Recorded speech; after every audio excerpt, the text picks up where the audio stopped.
दिएको हो। विद्यार्थीहरूले पकाउनेदेखि त्यसको व्यवस्थापन र व्यावसायिक पक्षसम्म आफै सम्हालेका छन्। विद्यालयले आवश्यक प्रशिक्षण, बौद्धिक सहयोग र सहकार्य गरेको छ। प्राचार्य गौतमले जानकारी दिए। राख्नको मुख्य उद्देश्य भनेको बच्चा बच्चीहरूमा भएको आन्तरिक प्रतिभालाई प्रोत्साहन गर्ने हाम्रो मुख्य उद्देश्य रहेको छ। विद्यार्थीहरूलाई किताबी ज्ञानको सँगसँगै उनीहरूमा भएको अन्तर्निहित प्रतिभालाई विभिन्न माध्यमहरूबाट एउटा प्रोत्साहन गर्ने क्रममा हामीले किसिममा विभिन्न कार्यक्रमहरूको अतिरिक्त कार्यक्रमहरू सञ्चालन गर्ने गरेका छौँ, जस अन्तर्गत आज हामीले फुड फेस्टिभल राखेको र हामीमा यो टोटल क्लास 6 देखि 10 क्लासको विद्यार्थी भाइ बहिनीहरूको सहभागिता रहेको र यसमा हामीसँग 28 वटा स्थल रहेको छ र यो स्थलहरूमा हामीले बिहान लगभग 12 बजेदेखि यो स्टल राख्ने सुरु गरेको। लगभग हाम्रो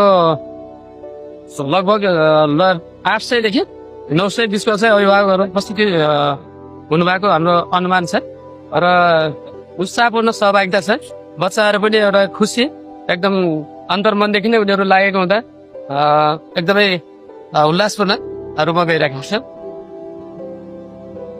र आज 2082 सालको पहिलो हाम्रो स्कुलले आयोजना गरेको पहिलो फुड फेस्टिभल मानिन्छ, जहाँ हामीले यो फुड फेस्टिभलमा 65 वटा चाहिँ खानाका परिकारहरू देखाएका छौँ र विद्यार्थी भाइ बहिनीहरूले आफ्नो धेरै मेहनतका साथ यहाँ 65 वटा परिकारहरू बनाएर प्रस्तुत गर्नु भएको छ। यहाँ कक्षा 6 देखि 10 का विद्यार्थी भाइ बहिनीहरूले हरेक कक्षाबाट 5 वटा 6 वटा कुनै कक्षाबाट 3 वटा ग्रुप गरेर हरेक ग्रुपले 3टा 4 वटा डिसहरू विभिन्न परिकारहरू प्रस्तुत गर्नु भएको छ र हाम्रो यस कार्यक्रमको यो विभिन्न स्टलहरू लागेको छ। यहाँ 28 वटा स्टल रहेको छ। 6 देखि 10 सम्मको हरेक स्टलमा विभिन्न परिकारहरू रहेको छ। हाम्रो मेन मुख्य उद्देश्य भनेको चाहिँ हामीले आज चाहिँ स्थानीय परिकार र हाम्रो नेपालीहरूको विभिन्न खानाको परिकारहरूलाई चाहिँ पहिचान गराउन खोजेका छौँ।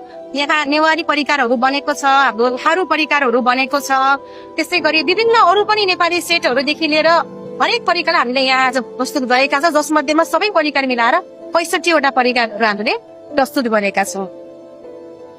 यो अतिरिक्त क्रियाकलापले गर्दाखेरि अनि बच्चाहरूले पनि नयाँ सिक्न पाउने मौका मिलिराखेको छ भने गार्जियन अभिभावकहरूलाई पनि मेरो बच्चाले है यो पढ्नुभन्दा अरू खाना बनाउन अथवा केही चिज यो बनाउन जानेछ भनेर अगाडि बढिराखेको छ। यो त्यसरी कार्यक्रम गर्नु पक्कै पनि विद्यालयलाई पनि फाइदा र अभिभावकलाई पनि फाइदा हुनेछ।